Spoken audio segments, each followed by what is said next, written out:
Hello guys, welcome to my YouTube channel. आज की video में हम लोग जो है सिंपल पेंडुलम के लिए इक्वेशन ऑफ मोशन निकालेंगे लैग्रांज इक्वेशन की हेल्प से। ये क्या है, आपका लैग्रांज इक्वेशन ऑफ मोशन की एक एप्लीकेशन है और आगे आने वाली वीडियो में हम बाकी की जो इसकी इक्वेशन ऑफ मोशन की जो एप्लीकेशंस हैं उसके बारे में डिस्कस करेंगे। और आज की वीडियो में हम लोग सिर्फ सिंपल पेंडुलम के बारे में देखेंगे।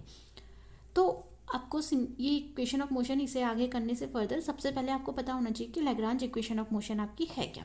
देखिए, लैग्रांज इक्वेशन ऑफ मोशन आपकी होती है d by d t del L by del q dot minus del L by del q equal to zero. ये क्या होती है, आपकी लैग्रांज इक्वेशन ऑफ मोशन होती है। यहाँ पे एल क्या है, एल यहाँ पे लैग्रांजियन है और इसका फॉर्मूला होता है kinetic energy minus potential energy. Q क्या है, यहाँ पे जनरलाइज कोऑर्डिनेट है और क्यू डॉट क्या है, आपका जनरलाइज कोऑर्डिनेट का डेरिवेटिव है। तो ये आपकी होती है इक्वेशन ऑफ मोशन लैग्रांज के लिए। अगर आप चाहते हैं कि मैं आपको इसका जो है प्रूफ भी बताऊं तो आप मुझे कमेंट में बता सकते हैं, मैं फिर आपको जो है इसका जो है प्रूफ भी यहाँ पे आपको बता दूंगी। अभी हम सिंपली इसके एप्लीकेशन पे आ जाते हैं। देखिए, सिंपल पेंडुलम का अगर आपने डायग्राम देखा होगा तो वो कुछ इस तरीके से बनता है। ठीक है, मान लीजिए पहले इसकी मीन पोजीशन जो है ए है और कुछ टाइम ऑसिलेशन के बाद ये आपका जो है बी पोजीशन पे यहाँ पे पहुँच गया है। और ये जो है आपका जो बॉब है, ये यहाँ पे जो स्ट्रिंग है, ये स्ट्रिंग आपकी मासलेस है, दूसरी आपकी इनएक्सटेंशिबल है, यानी कि ये आपके आगे को फर्दर बढ़ नहीं सकती है।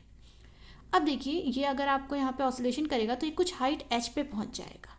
ये क्या है, आपकी वो एच हाइट है और जो लेंथ ऑफ स्ट्रिंग है वो एल है और ये एंगल यहाँ पे जो बना रहा है वो एंगल क्या है, थीटा है। तो यहाँ पे सबसे पहले बात करते हैं कि यहाँ पे का जनरलाइज कोऑर्डिनेट क्या है।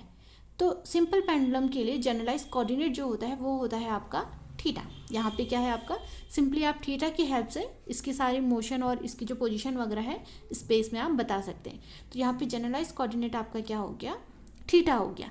अब हम एक एक करके जो है सबसे पहले इसकी काइनेटिक एनर्जी निकालते हैं। तो देखिए, काइनेटिक एनर्जी का फॉर्मूला क्या होता है, हाफ एम वी स्क्वायर। ये होता है हमारा काइनेटिक एनर्जी का यहाँ पे फॉर्मूला। अब आप यहाँ पे देखेंगे तो आपको v की वैल्यू कुछ ऐसी दिखाई नहीं दे रही है। तो हम यहाँ पे v के लिए पहले यहाँ पे डेरिवेशन करते हैं कि v हम कैसे निकालेंगे। तो देखिए, आपने पढ़ा होगा angle equal to arc upon radius. ये तो आपने मैथ में पढ़ा होगा।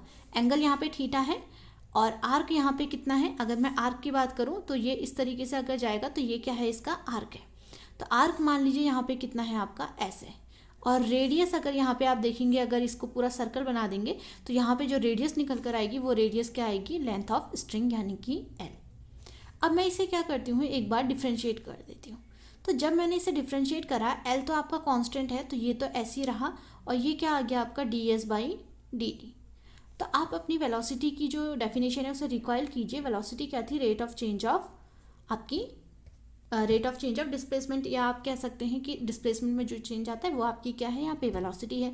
तो D S by d T आपका क्या होता है, वेलोसिटी होता है। डी एस क्या है, यहाँ पे ये डिस्टेंस ही तो है जो इसने ट्रैवल करी है, तो D S by d T. तो थीटा डॉट आपकी क्या आ गई, 1/L D S by d T, और इसको आपने क्या लिख दिया यहाँ पे, वेलोसिटी। तो वेलोसिटी इक्वल टू आपका कितना आ गया, एल थीटा डॉट। तो काइनेटिक एनर्जी की वैल्यू आपकी कितनी आ गई, half M L theta dot का square. That means half M L square theta dot square. ये आप क्या निकल कर आ गई, यहाँ पे काइनेटिक एनर्जी निकल कर आ गई। अब हम बात करते हैं यहाँ पे किसकी, पोटेंशियल एनर्जी के बारे में बात करते हैं।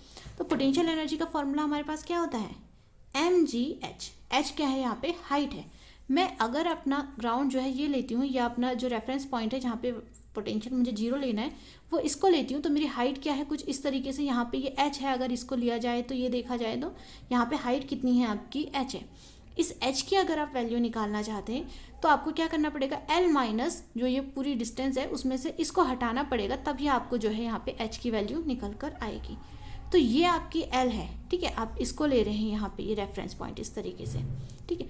तो ये अगर आपकी एल है, इसको मैं दो कंपोनेंट में तोड़ दूँ तो ये वाला कंपोनेंट आपका यहाँ पे क्या निकल कर आएगा, एल कॉस थीटा। तो ये डिस्टेंस आपकी कहाँ से कहाँ तक होगी, यहाँ से यहाँ पे तक, ये आपकी क्या है, आपकी L cos theta. That means h equal to मेरा यहाँ से अगर आप देखें तो क्या निकल कर आए, L minus L cos theta. L को कॉमन ले लेते हैं तो 1 माइनस कॉस थीटा, आपकी एच की वैल्यू यहाँ पे निकल कर आ गई।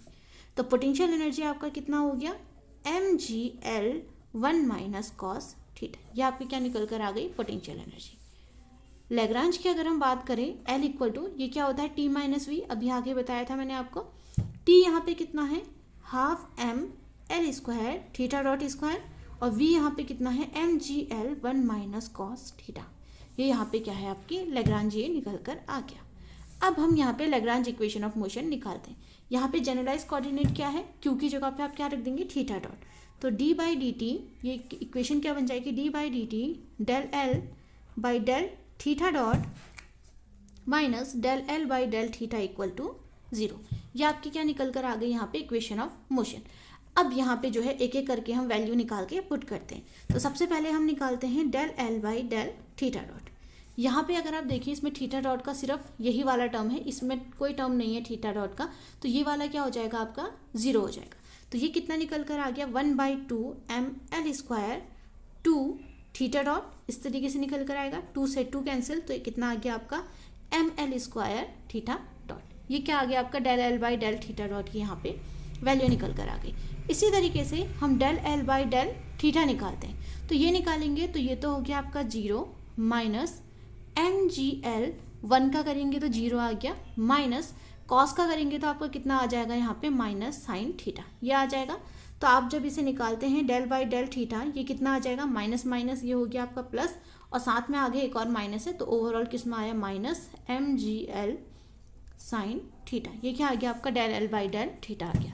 अब इस इक्वेशन में आप इसे क्या कीजिए पुट कर दीजिए, तो देखिए d by d t m L square theta dot minus, ये ऑलरेडी माइनस का है ये भी माइनस का है, तो ये कितना हो जाएगा आपका प्लस का m ji L sine theta equal to 0।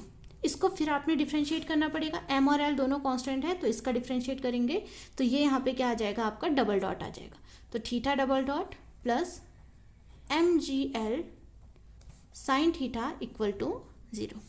इस तरीके से आ गया।